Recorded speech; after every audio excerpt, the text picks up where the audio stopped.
Iya, setelah 1000 purnama, setelah bertahun-tahun, akhirnya ini adalah duet kita pertama ya. Iya, Duo Haris ya. Betul. Gitu. Jadi gue sama beliau ini udah 15 tahun kita kenal. Ya kurang mungkin pas 15 tahun. Kan 2006 ya? kita ketemu Iya, ya. betul. Gitu. Bulan Mei ya. Nah, bulan Mei berarti lebih 15 tahun. Jadi dulu kita satu desk sama dia. Karena sama-sama sering dipanggil Haris Nengok, dia jadi dipanggil Ais. Ya, gue jadi Harpa. Akhirnya jadi panggilan sekarang. Apa kabar, Is? Alhamdulillah baik. Alhamdulillah baik, mantap. Nah, kita sekarang lagi mau bahas yang seru-seru nih. Apa tuh? Ada itu yang seru dan serem. Ada Persija. Ya. Ini kan kita tahu pertandingan yang sangat penting, bergengsi. Kadang-kadang posisi di klasemen ini nggak suka ngaruh. Tapi kita nggak usah ngomongin teknisnya dulu deh. Kita ngomong sejarah pertemuan kedua tim. Kira-kira menurut lu nih, dari sebagai seorang jurnalis senior, apa yang paling menarik dari persaingan yang kata orang istilahnya El Clasico inilah? Iya betul. Iya ini memang persaingan dua kota besar ya. Iya. Jakarta, Bandung. Ini dua kota besar yang ada di Pulau Jawa, berdekatan. Sebetulnya ya bisa dibilang tetanggaan ya. Iya. Tapi ya yang namanya tetangga itu biasanya gengsinya tinggi tuh. Ya, kan ada istilah, Apa your tuh? first enemy is your neighbor katanya. Nah, itu karena nggak dia. mungkin berantem sama di Tanzania sana kan. Ya dari situ ya persaingannya itu dari dulu menjadi sangat pelik ya. Iya. Apalagi ditambah dengan gesekan-gesekan di tingkat supporter. Iya. Kalau di level pemain sih mungkin nggak terlalu masih bisa diredam ya, Iya, tapi di level bawah ini Susah ya. susah sekali. Bahkan pemain ada yang ngilang-ngilang kan. Kalau nggak betul. salah tuh Ate pernah ngilang. Betul. Terus si Toncip juga banyak lah ya. Banyak. Dan terakhir Mark Locke kan. Mark Locke. Nah, itu. Oke deh, kita langsung, karena lu nyinggung Mark Locke, kita langsung ke situ aja. Nah, lu melihat Mark Locke ini seperti apa ketika dia pindah dari Persija? Memang kan juga gara-gara waktu itu musim tanggung ya kalau nggak salah. 3 pertandingan, terus akhirnya dia pindah, ada gonjang-ganjing. Nah, kita langsung aja deh, karena tadi Ais tadi udah langsung nyinggung ke pertandingan, jadi gue bicara secara teknis. Tadi preskon sempat disinggung, gue yang nanya, ini Persija banyak pemain muda. Ya, itu dia. Persib banyak pemain berpengalaman senior. Gimana seorang Abdul Haris ngelihat komparasi kedua tim ini? Nah, ini yang memang jadi sulitnya Persija musim ini. Artinya dari kedalaman skuad, mereka ini bisa dikatakan ya agak sulit ya bersaing ya. Iya. Karena dibandingin sama Persib yang skuadnya mentereng banget, bahkan seorang Jeffrey Castillon harus duduk di bangku cadangan. Seorang Castillon yang tajam ya. Betul, yang pernah di Ajax Junior. Iya, iya. Harus Ada 2 Ajax Junior sama satu lagi Isra Walian berarti kan. Nah, itu dia. Ya. Mereka Castillon lebih sering duduk di bangku cadangan. Artinya kan memang skuad ini skuad yang bertabur bintang. Ya. Sebaliknya Persija ini skuad yang pemain muda potensial ya. Nah, itu dia.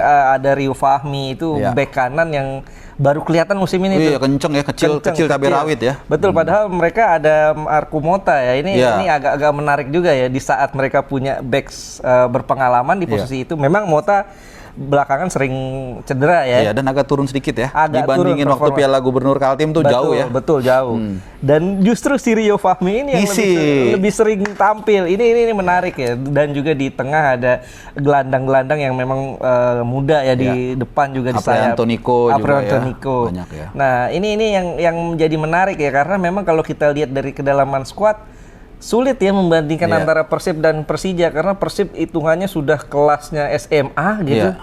Sementara Persija ini kelasnya masih mau naik SMP gitu atau loh. SMP kelas 2 lah ya. Kelas 2. Jadi muda tapi berpotensi tapi masih muda. Masih muda, masih hijau lah. Itu kenapa pelatih Alessio juga masih agak sulit ya untuk bisa angkat performa tim ini ya. Meskipun dari segi performa sih nggak jelek-jelek amat, tapi ya semangatnya sih masih ada ya. Semangatnya masih ada, tapi kedalaman skuad yang bisa dikatakan pas-pasan, mereka terlalu ngandelin seorang Marco Simic. Iya betul. Simic terkunci ataupun Simic nggak bisa bergerak, selesai. Nah, lu melihat bagaimana nih strategi? Jadi Simic ini mungkin kita akui oke lah striker yang tajam ya. Betul. Dan kita tahu juga duet saatnya dengan Rico. Tapi bagaimana duet yang menurut gua agak sedikit bahasanya, jangan sampai salah nih, ini bahaya kalau salah. Yang gampang kebaca lawan mungkin ya. Itu diantisipasi bagaimana mungkin Alessio atau nanti pertandingan melawan Persib yang lebih cair, gimana kalau menurut lu, Is? Lah, ini Alessio ya kalau kita lihat memang kecenderungannya dia formasinya lebih ke 4-3-3 ya. Tapi kalau kita lihat dari cara bermainnya, kecenderungannya nih 3 di belakang. 3 center back. Ini ala-ala Antonio Conte ya, karena memang mungkin dia pernah jadi asistennya Conte, jadi gaya bermain itu yang coba ditularkan oleh Alessio ya. Cuma masalahnya yang jadi kendala buat Persija saat ini, mereka belakangnya ini sering banget bolong ya. Oke. Ini bicara back atau Andri Tani nih? Atau kombinasinya? Enggak, Andri Tani tuh di beberapa pertandingan melakukan penyelamatan bagus juga. Ya? Berarti kita bicara lini belakang backnya ya, barisan back ya. Kalau gue lebih melihat gelandang-gelandangnya ya. Berarti siapa, Rohit Chan ya? Rohit Chan Toncip maksud lo? Rohit Chan Toncip ini lebih agak terlambat nutup ya, sehingga saat ada counter, ada serangan nih langsung ketemu 3 orang ini nih. Iya, dihajar 1 kali 2 kali mungkin kuat ya. Betul. Begitu 4-5 kali ada 1 yang kebobolan. Terutama serangan-serangan sayap ini yang banyak kali bikin mereka kelabakan dan bahkan beberapa kali bikin kesalahan sendiri tuh. Iya. Oke. Nah, kita bicara tadi kan berarti ada counter attack. Berarti kita bicara pemain Persib yang kira-kira cepat ya. Nah, lu punya catatan nggak? Pemain Persib mana yang kira-kira bakal membahayakan atau bisa memanfaatkan kelemahan lini belakang Persija tadi yang lu bilang? Ya, kalau orang mungkin akan berpikir kepada Wander Luiz ya. Tapi gue justru bukan Wander Luiz. Wander Luiz ini di musim ini kecenderungannya dia lebih sebagai pembuka ruang. Yang lebih bahaya menurut gue di musim ini adalah si Rashid itu. Muhammad Rashid ya. Gelandang serang dia ya hitungannya. Ya, kalau dibilang gelandang serang enggak juga. Forward. Ya, center midfield ya. Center midfield ya, Dia lebih ke box to box midfielder. Berarti itu yang bisa bahaya karena dia bisa transisi dari pertahanan menyerangnya cepat ya. Dan bisa muncul tiba-tiba dari belakang ini orang bahaya. Emang kalau main dari belakang bahaya. Maksudnya kalau build up serangannya nggak hati-hati, kan? Kalau maisnya harus hati-hati. Kita ngomongnya setiap kata itu bisa maknanya bisa beda. Nah, ini menarik ya. Kalau kita bicara teknis tadi udah komparasinya ya kurang lebih seperti tadi yang dijelaskan oleh Bung Ais. Nah, cuman kita sedikit bergeser ke fans. Nah, kalau kita ingat di seri pertama ketika saat itu Persib dianggap sama Bobotoh kurang perform, ya kan? Padahal 4 kali imbang, 2 kali menang loh. Tapi ternyata somehow setelah di demo udah jadi bagus. Akhirnya kan banyak tuh PSS Sleman juga demo, Madura United juga demo. Jadi 18 tim pengen urutan 1 semua. Padahal nggak mungkin. Nah, tapi kemarin juga Jackmania ada pertemuan, gue dengar. Dan menurut lu dukungan fans dalam pandemi seperti ini gimana Is? Karena kan nggak bisa datang ke stadion, tapi dia sampaikan melalui pertemuan seperti kemarin. Lu setuju atau enggak, atau lu ada pandangan lain? Iya, kalau gue bilang klub-klub sekarang nggak bisa terlepas dari fans ya. Iya. Artinya lu boleh bagus, boleh ada di puncak klasmen atau gimana, tapi kalau nggak ada fans kayaknya sepi gitu loh. Bahkan harus lu engage ya, nggak bisa hanya lu manfaatkan dia sebagai penonton untuk datengin duit aja, nggak bisa. Sebuah tim sepak bola tuh butuh supporter, butuh penonton, butuh fans ya. Dan Persib punya itu. Sekarang gimana caranya mereka memanage modal itu untuk jadi sebuah kekuatan besar. Ya, yang dilakukan Persib sudah cukup bagus ya. Mereka coba mendengarkan fans, menjelaskan fans saat mereka sedang ada di bawah dan meresponnya dengan bagus. Iya, beruntung hasilnya bagus ya. Hasilnya bagus. Di awal-awal memang sepoyangan, tapi sekarang 5 pertandingan beruntun selalu menang loh dia. Iya. Dan kayaknya sekarang kan Bayangkara kalah kemarin ya. Ya. Nah, jadi mungkin bisa seru juga nih perebutan 1-2 ya. Ini dia yang gue pikir artinya tekanan fans ini bisa menjadi sebuah hal yang positif juga buat tim. Artinya tim kan terpacu untuk meningkat juga. Dan kalau kita lihat catatan di Indonesia kan nggak sedikit pelatih-pelatih yang harus terdepak gara-gara fans. Gara-gara fans ya. Betul. Ada satu tim dari Jawa Tengah juga hampir tuh terdepak. Jawa Tengah apa Jogja ya? Cuman untungnya bagus, sama juga di demo juga jadi bagus. Nggak tahu memang akhirnya nih semua jadi pakem. Tapi gini sedikit, gue mau bicara soal fans lagi masih.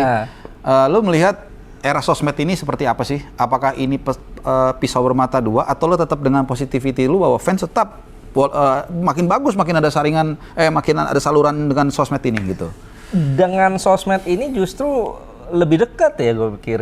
Iya. Jadi fans ini nggak perlu keluar-keluar di mana, diramein aja di selama sosmed. itu positif ya dan Iya. tidak menyinggung yang nggak bener lah. Iya, gitu harusnya ya. seperti itu. Artinya mereka ramai di sosmed, di Instagram, di Twitter, ini tentu akan jadi perhatian juga buat apa namanya, buat Pemain klub itu sendiri dan manajemen ya. Betul. Gitu.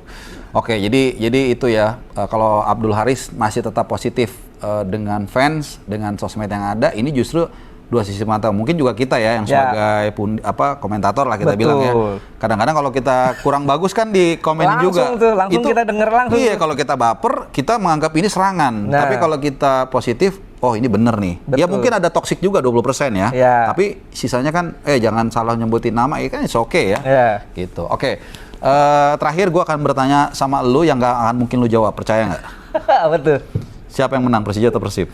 Agak berat ya. Iya nggak, bener nggak? Lu nggak mungkin jawab ya kan? Betul, walaupun gue ini sih apa namanya? Ada kira-kira lah ya. Di bayangan gue sih ada lah. Iya, dari penjelasan lu udah kelihatan ke arah mana. Cuman lu nggak akan berani nyebut, gue tahu.